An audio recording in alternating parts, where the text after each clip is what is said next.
Hello साथियों, चित्रकूट धाम math की EBS class में आपका स्वागत है। तो इसके पहले हमने पर्यावरण के कालखंडों के बारे में पढ़ लिया था। मतलब हमने ये पढ़ा था कि पर्यावरण और मानव के मध्य संबंध। ठीक है, हमने क्या पढ़ा था? पर्यावरण और मानव के मध्य संबंध। ठीक है, तो हमने बताया था, क्या बताया था? अखेटक काल, पशुपालन काल, कृषि काल, प्रौद्योगिकी काल। हमने क्या क्या बताया? अखेटक काल, पशुपालन काल, कृषि काल और प्रौद्योगिकी काल। तो अखेटक काल को हमने बताया था कि शिकारी काल और आदि मानव काल भी कहते हैं। तो अखेटक काल में मानव के बीच संबंध बना था कारक का, और अखेटक काल के मानव को कहा गया पातादाता मानव। ठीक है, अपने गहराई से पढ़ लिया था डीपली उसमें। तो अब हम यहाँ पे आगे डिस्कशन करेंगे। पर्यावरण का जो दूसरा काल था तो पशुपालन काल था, तीसरा काल कृषि काल था और चौथा काल प्रौद्योगिकी काल, जिस काल में हम लोग जी रहे हैं। ठीक है, तो इस काल के मानव को हमने बताया था प्रौद्योगिकी मानव कहा गया था। तो आज पढ़ेंगे पर्यावरण की अवधारणाएं। पर्यावरण की अवधारणाएं, संकल्पनाएं। ठीक है, इन्हीं को संकल्पनाएं भी कहते हैं या अवधारणाएं। तो पर्यावरण की चार अवधारणाएं कितनी हैं? चार अवधारणाएं हैं। पर्यावरण की चार अवधारणाएं हैं। कौन कौन सी हैं चलिए देख लेते हैं। तो पर्यावरण की पहली अवधारणा नियतवादी अवधारणा। पहली अवधारणा जो थी आपकी नियतवादी अवधारणा थी, तो उसे हम यहाँ नोट करेंगे। पहली अवधारणा पहले समझ लेते हैं, बाद में लिखेंगे, नोट डाउन करेंगे। ठीक है, तो नियतवादी अवधारणा, पहली अवधारणा थी नियतिवादी अवधारणा। ठीक है, अवधारणा, अवधारणा जी। दूसरी अवधारणा थी आपकी संभववादी अवधारणा। संभववादी अवधारणा, संभववादी अवधारणा, वादी अवधारणा। तीसरी अवधारणा थी आपकी नवनियतवादी अवधारणा, नवनियतिवादी अवधारणा। ठीक है, नवनियतवादी अवधारणा। चौथी अवधारणा थी आपकी पारिस्थितिकी अवधारणा। क्या? पारिस्थितिकी, पारिस्थितिकी अवधारणा, पारिस्थितिकी अवधारणा। हमने बताया पहली अवधारणा थी आपकी नवनियतवादी अवधारणा, दूसरी अवधारणा है संभववादी अवधारणा, तीसरी अवधारणा है नवनियतवादी अवधारणा, चौथी अवधारणा है पारिस्थितिकी अवधारणा। ठीक है, तो जो नवनियतवादी अवधारणा थी, तो इस अवधारणा ने प्रकृति को श्रेष्ठ माना है। इस अवधारणा ने प्रकृति को क्या माना है? इस अवधारणा ने प्रकृति को श्रेष्ठ माना है और मनुष्य को द्वितीयक माना है। नियतवादी अवधारणा ने प्रकृति को श्रेष्ठ माना है और मनुष्य को द्वितीयक माना है। तो यह अवधारणा प्रकृतिवाद का समर्थन करती है। प्रकृतिवाद का समर्थन करती है। तो प्रकृतिवाद का समर्थन कौन सी अवधारणा करती है? नियतवादी अवधारणा करती है। तो इस अवधारणा ने यह माना है मनुष्य को कि प्रकृति का एक खिलौना है मानव। जो मानव है, मनुष्य है, वो प्रकृति का एक खिलौना है। प्रकृति के हाथों का क्या है? खिलौना माना है। नियतवादी अवधारणा ने यह माना है कि जो मनुष्य है वो प्रकृति के हाथों का एक खिलौना है। और क्या कहा है कि इस अवधारणा को पर्यावरणीय उपागम के नाम से भी जाना जाएगा। तो ये जो अवधारणा थी नियतवादी अवधारणा, इसे हम पर्यावरणीय उपागम के नाम से भी जानते हैं। तो इस अवधारणा ने प्रकृति को श्रेष्ठ माना है और मानव को द्वितीयक माना है, और यह प्रकृतिवाद का समर्थन करती है, और यह प्रकृतिवाद का समर्थन करती है। इसने मनुष्य को प्रकृति के हाथों का एक खिलौना माना है। ठीक है, तो इसने क्या माना है? प्रकृति के हाथों का खिलौना। तो ये अवधारणा क्या करती है? प्रकृति को श्रेष्ठ मानती है। क्या करती है? प्रकृति को श्रेष्ठ मानती है और मानव को द्वितीयक मानती है। ठीक, और दूसरी अवधारणा जो है आपकी संभववादी अवधारणा। संभववादी अवधारणा, तो इस अवधारणा ने मनुष्य को श्रेष्ठ माना है। मनुष्य को श्रेष्ठ माना है। और ये क्या मानी थी? नवनियतवादी प्रकृति को श्रेष्ठ मानती। ये मनुष्य को श्रेष्ठ मानती है और प्रकृति को द्वितीयक मानती है। तो संभववादी अवधारणा पूर्णतः मानववाद का समर्थन करती है। इसका मतलब मानव को मानती है तो मानववाद का समर्थन करती है। अनियतवादी में प्रकृति को मानती है, प्रकृतिवाद का समर्थन करती है। तो संभववादी अवधारणा मानववाद का समर्थन करती है। यह अवधारणा विज्ञानवाद और प्रयोगवाद पर बल प्रदान करती है। संभववादी अवधारणा विज्ञानवाद पर क्या करती है? बल प्रदान करती है। ठीक, तो इस अवधारणा का मानना क्या था कि मनुष्य परिवर्तनशील है। मनुष्य जो है परिवर्तनशील है, वह प्रकृति के प्रत्येक पहलू में परिवर्तन कर सकता है। संभववादी अवधारणा कहती है कि मनुष्य परिवर्तनशील है और प्रकृति के प्रत्येक पहलू में परिवर्तन कर सकता है। अच्छा, तो संभववादी ने मनुष्य को क्या माना है? श्रेष्ठ माना है। संभववादी ने मनुष्य को श्रेष्ठ माना है। मनुष्य को श्रेष्ठ माना है। ठीक है, अब आती है आपकी नवनियतवादी अवधारणा।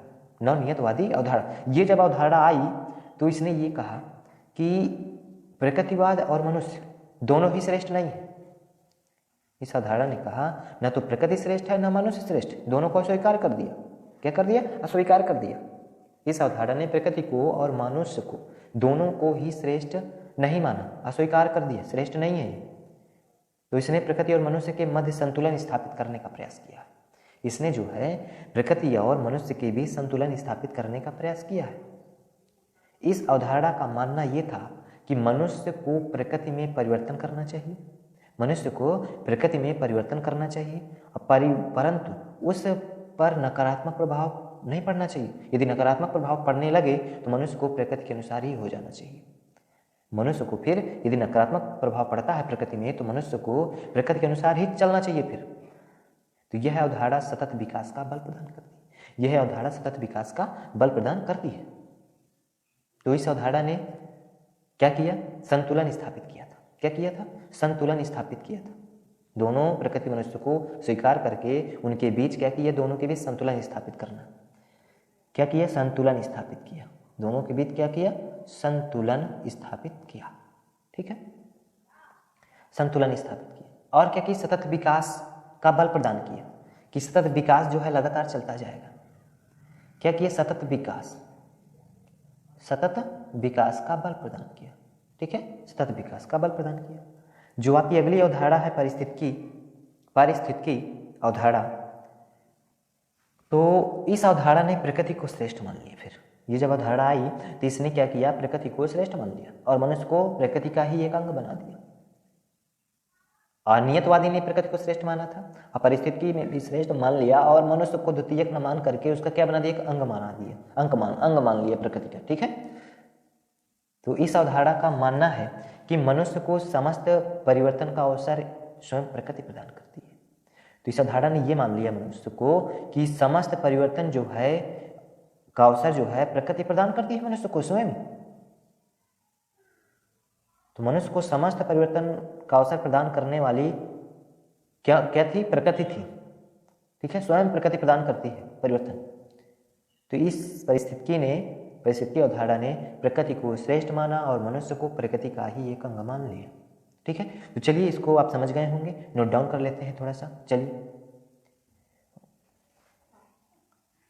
तो पहली अवधारणा आप हेडिंग लगा देंगे। पहली अवधारणा है आपकी नियतिवादी अवधारणा। नियतिवादी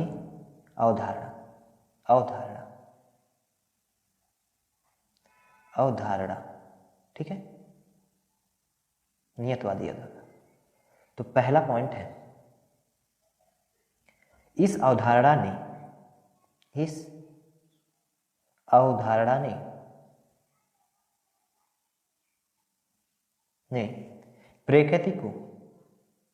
प्रकृति को श्रेष्ठ माना है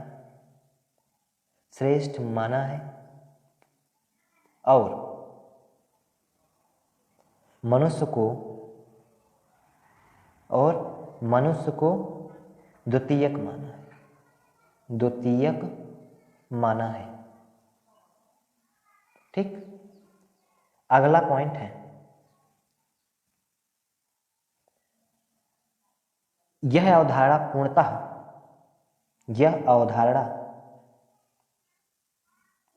पूर्णतः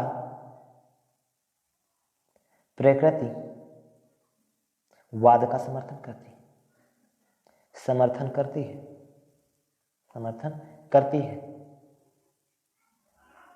ठीक, अगला है, इस अवधारणा का मानना है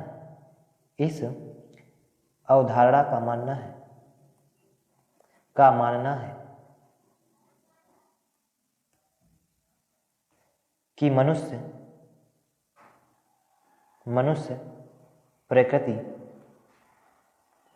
प्रकृति के हाथों का खिलौना है। ठीक, तो अगले पॉइंट पे आ जाएंगे। इस अवधारणा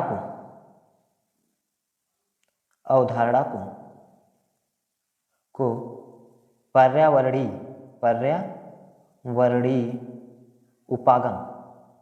उपागम के नाम से भी जाना जाता है। ठीक है, तो हमने ये पॉइंट नोट किया। ठीक है, चलिए अगले पॉइंट पे चलते हैं। तो अगला पॉइंट है आपका, पॉइंट नहीं, अब आ जाते हैं पॉइंट नहीं, हेडिंग लगाएंगे। अगली हेडिंग है संभाववादी अवधारणा। संभाववादी अवधारणा, तो इसमें लिखेंगे इस अवधारणा ने मनुष्य को श्रेष्ठ माना है। इस अवधारणा ने क्या किया? मनुष्य को श्रेष्ठ माना, और नियतवादी अवधारणा ने प्रकृति को श्रेष्ठ माना था। मनुष्य को श्रेष्ठ माना है और प्रकृति को द्वितीयक माना है। प्रकृति को द्वितीयक माना है। ठीक, द्वितीयक माना है। अगला पॉइंट है, यह अवधारणा पूर्णतः मानववाद का समर्थन करती है, क्योंकि मानव को श्रेष्ठ माना, इसलिए मानववाद का समर्थन करती है। ठीक, अगला पॉइंट है, यह अवधारणा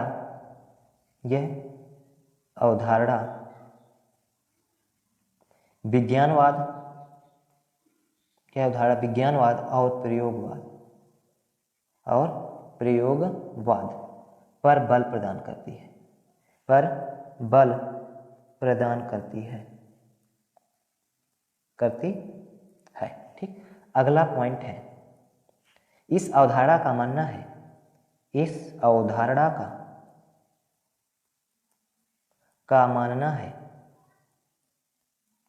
है कि मनुष्य परिवर्तनशील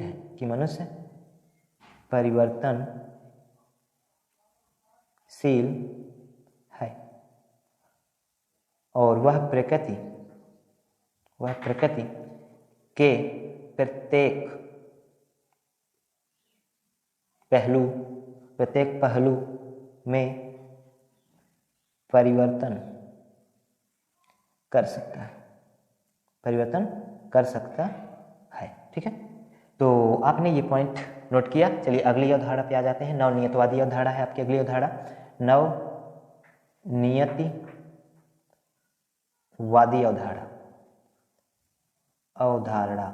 नवनियतवादी अवधारणा। ठीक है, तो इस पे चलिए नोट करेंगे पॉइंट। इस अवधारणा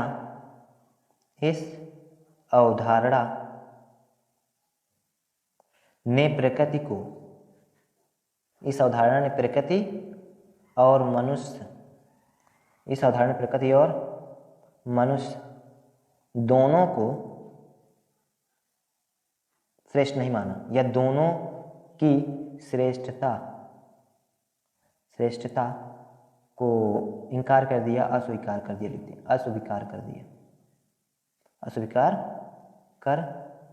दिया है। ठीक है, अगला पॉइंट, इसने प्रकृति और मनुष्य के मध्य संतुलन स्थापित करने का प्रयास किया है। मनुष्य के मध्य संतुलन स्थापित करने का प्रयास किया है।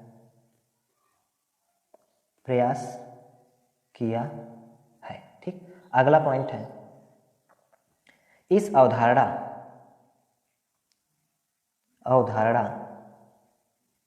का मानना है कि मनुष्य को प्रकृति में परिवर्तन करना चाहिए, परिवर्तन, प्रकृति में परिवर्तन करना चाहिए, परिवर्तन करना चाहिए, लेकिन या परंतु उस पर मतलब पर्यावरण पर या प्रकृति पर, उस पर नकारात्मक प्रभाव पड़ने पर मनुष्य को प्रकृति के अनुसार हो जाना चाहिए। ठीक, अगला पॉइंट, यह अवधारणा सतत विकास या धारणी विकास भी कह सकते हैं, सतत विकास पर बल प्रदान करती है,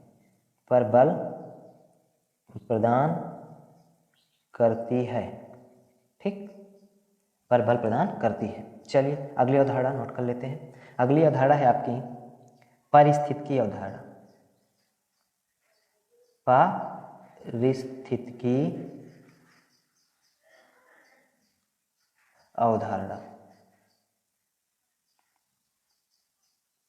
अवधारणा पॉइंट नोट करेंगे।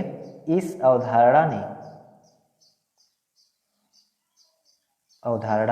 ने प्रकृति को श्रेष्ठ माना है। ठीक, जब ये अवधारणा आई तो इसने क्या किया, प्रकृति को फिर से श्रेष्ठ मान लिया और मनुष्य को प्रकृति का ही एक अंग मान लिया, और मनुष्य को प्रकृति का ही एक अंग मान लिया,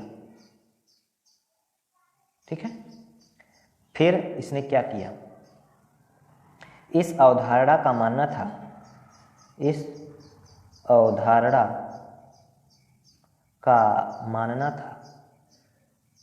तो मानना है कि मनुष्य को समस्त परिवर्तन का अवसर स्वयं प्रकृति प्रदान करती है। मनुष्य को समस्त परिवर्तन का अवसर स्वयं